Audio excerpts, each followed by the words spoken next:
Going on, Marcus Carson, Stay Dedicated TV and Stay Dedicated Fanzine. Just got through watching Death Before Dishonor at the PS4 house. Shout outs to Undertaker. I'm sitting here right now with the vocalist, man.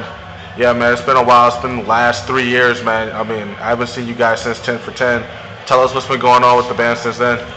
Since the 10 for 10. I think our record came out. Shit, I can't remember. Yeah, it came out after we played Atlanta on the 10 for 10, because it came out like the last week of the 10 for 10. So that came out in like August, I want to say. And right after the 10 for 10, we went to Europe.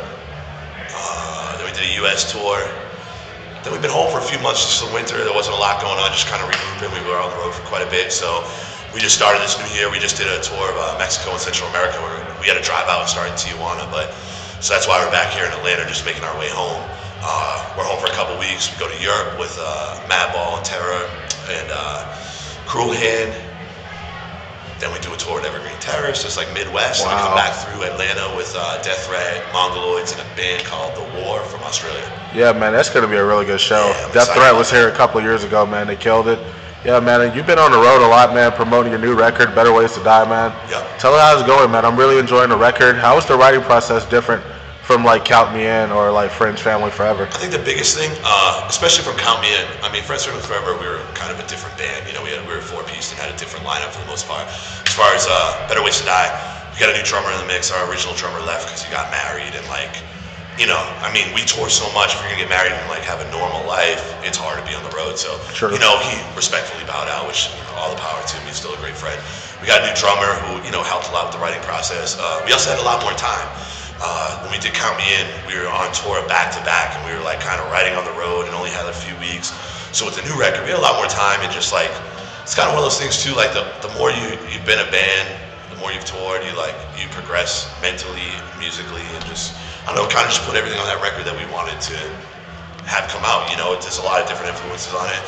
We're also influenced by a lot of different music, so I think it kind of comes out in the music. And I don't know, like, it's nothing like totally different, or we're not paving a path, but I mean, I think it's a good record, and I think it's got a lot of different stuff that can appeal to a lot of people, you know, and it's still a hardcore record, you know. Yeah, I noticed the metal solos in the beginning of some songs, man. I really like solos, it. You know, some of that, like, even like, you know, like the first song's got a metal solo, but you know, the whole song's essentially like, to me, it sounds like an old like AF song from like their first 7-inch, like just crazy, like whatever. Yeah, know? really fast parts and Yeah, stuff. you know, so there's a lot of different elements and stuff, like some metal stuff, some punk stuff, you know, and then, you know, we're a hardcore band, like we carry ourselves like that is still a hardcore record, but there's definitely elements of different stuff, but you know, that just comes out, like if you're influenced by a lot of stuff, it's gonna come through in the music, you know.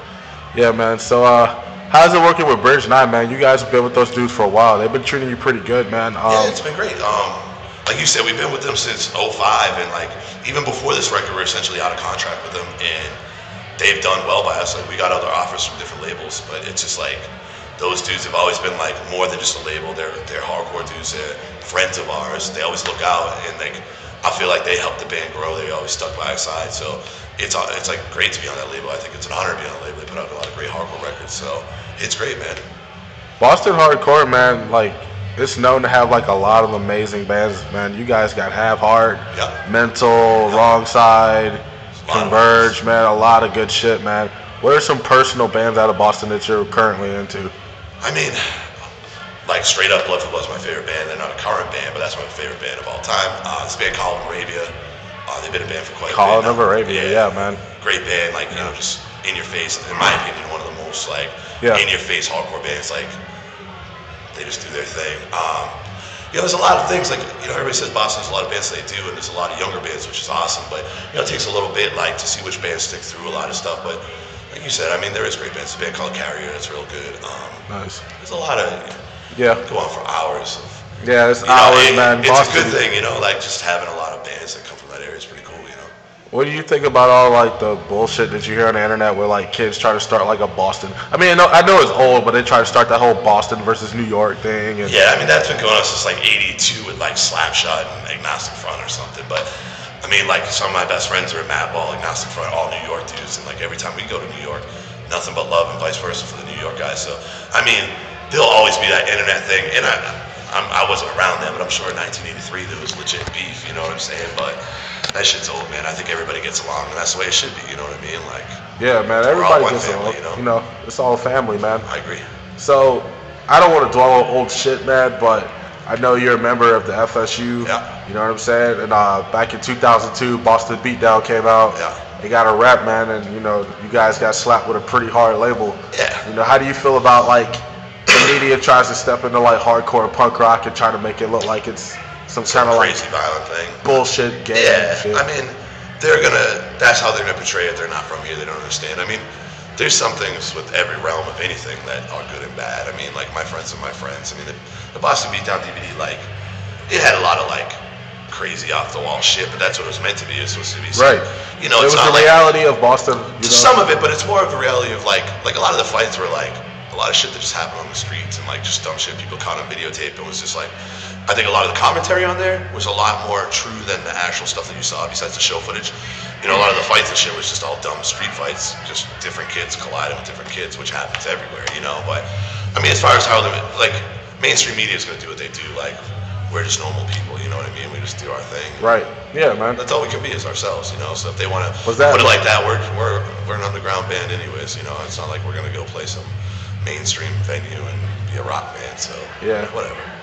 Was that Moby attack real or? Yeah, I mean, they all think it was like, oh, FSU beat up Moby. Nah, I mean, some dudes just decided to beat up Moby. The fuck with Moby, like yeah, videotaped him. We were just like, all right, we'll put on a DVD. Look, it's like entertainment. Like at that time, there's a bum fights DVD out, so there, you know, that whole thing was a combination between Boston hardcore and bum fights. So it's like people can, you know, the thing that did suck was like people kind of took it the wrong way and thought it was okay. Like, yo, let's just go to shows and jump people, which is like stupid. You know what I mean? Like, yeah, that's fucking stupid. It's like, I mean, fights happen, they shouldn't happen. Unfortunately, fights happen everywhere, whether it's hardcore, a bar, walking down the street. They shouldn't happen, and I don't think like people should dwell on the facts like when they do, or go out of their way to be an asshole. Like, if you fucking fight at a show, you're shitting where you eat. Like, you know, like venues get shut down because of that shit. Like, fighting doesn't need to happen. I think some people portrayed it the wrong way and thought it was like, yo, let's go start a crew and beat everyone. That shit's stupid. Fucking stupid, man. I agree, man. Like, outside of being in Death Before Dishonor, like, how does hardcore like tie into your everyday life as like just a normal guy on the street? I think it's just who I am, man. Because like no matter what, like I don't think I'm a normal guy. Like even when I'm home, even if I get a job, I'm working for like 2 weeks at some bullshit job. Like the band kind of is my life. Like we tour a lot. We tour probably like 9 months out of the year. So it's not really much time of like being normal. I never was normal. I never wanted to be. I guess that's why I'm like just myself. You know, even when I'm home and I have 2 weeks off, like I'll be out for 2 months, come home for 2 weeks, and my friend's band will be rolling through, or there'll just be a good hardcore show, and I'll just go because that's where my friends are. That's what I do. I don't really know what else to do. You know what I mean? Like aside from like hanging out with girlfriend and like catching up with your family and stuff, but hardcore is my life. Like as cliche as that sounds, it really same is, here. You know what I mean? It's like that's where all I my do. friends are. Like my friends aren't, you know, at this hip hop club or this techno club. Like not saying we don't go there and hang out, but like my friends are at a show. So if I go to a show, that's kind of like my friends, you know, even if it's not my close friends, you know what I mean? So word up, man. In a way, hardcore is just everyday life, man. No doubt, man. I feel the same way, man. Being in the hardcore since I was 12 years old, and that's awesome, man. That's just being my whole life, man. You know, I grew up on you guys, grew up seeing you guys play with a lot of my favorite bands: Agnostic Front, Terror, Madball. Yeah, man, some of my favorite bands too. Yeah, man. Do you guys have any shout outs, man? You got any shout outs you want to give? Yo, thank you very much. Atlanta, thank you. Always looks out. We'll be back through with Death Threat. Just support hardcore, man. Support hardcore. You heard that, man. All right, man. There you got it. Marcus Carson, Stay Dedicated Fanzine and TV. YouTube.com, Stay Dedicated TV. Go get the new Death Before Dishonor record, man. Better Ways to Die on Bridge 9. For sure. Some really, really good shit, man. Issue 6 is out right now. Naysayer, Bad Seed, Bear Trap, KRS-One, I'm 9. A lot of good fucking shit, man. Check it out. Marcus Carson signing out. Peace.